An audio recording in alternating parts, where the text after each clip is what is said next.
আস্তানা ভেঙে দাও গুড়িয়ে দাও ভেঙে দাও গুড়িয়ে দাও ফ্যাসিবাদের আস্তানা ভেঙে দাও গুড়িয়ে দাও।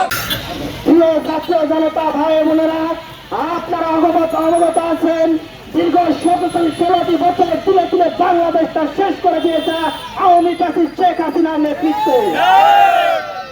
হাজার হাজার ছাত্র জনতা তাজা মুক্তে রক্ত দিয়ে শহীদ হয়ে সেই দেশটা পুনর্জীবিত করেছেন।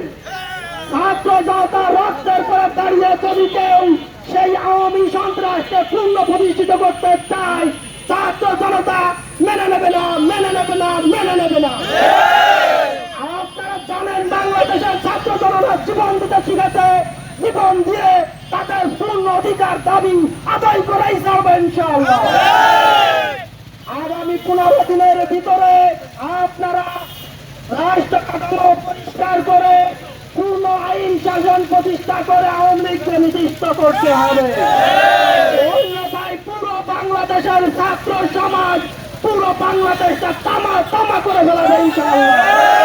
ছাত্র জনতা কখনো পরাজিত শিখি নেই। আওয়ামী লীগের যারা শেল্টার দিচ্ছেন তাদের স্পষ্ট বলে দিতে চাই, ছাত্র জনতা আপনাদেরকে ঘর থেকে বের করে আনছে এজন্য না যে আপনি আওয়ামী লীগকে শেল্টার দেবেন।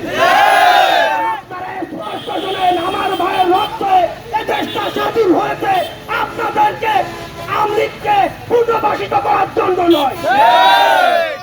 কার মামাতো ভাই, কার খালাতো ভাই, কার শ্বশুর, এটা ছাত্র সমাজ দেখতে চায় না। ছাত্র সমাজ দেখতে চায় আওয়ামী লীগ ফ্যাসিস্টের বিচার। অন্য কোনো কিছু ছাত্র সমাজ মেনে নেবে না, মেনে নেবে না। আপনারা সবাই শান্ত হয়ে কাজ করুন, আমরা সবসময় আপনাদের পাশে আছি। ছাত্র সমাজ আপনাদের ভালো থাকতে। আসসালামু আলাইকুম।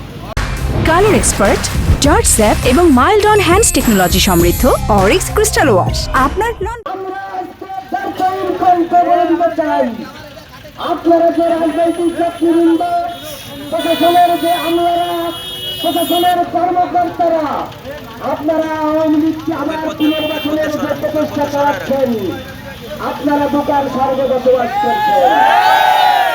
এই দেশে এক আবু সাঈদ, এক মীর মুক্ত শহীদ হয়ে ধ্বংস হয়ে যায়নি। এই দেশে এখনো হাজার হাজার আবু সাঈদ, হাজার হাজার মীর মুক্তরা গুলির সামনে বুক পেতে দিতে চায়।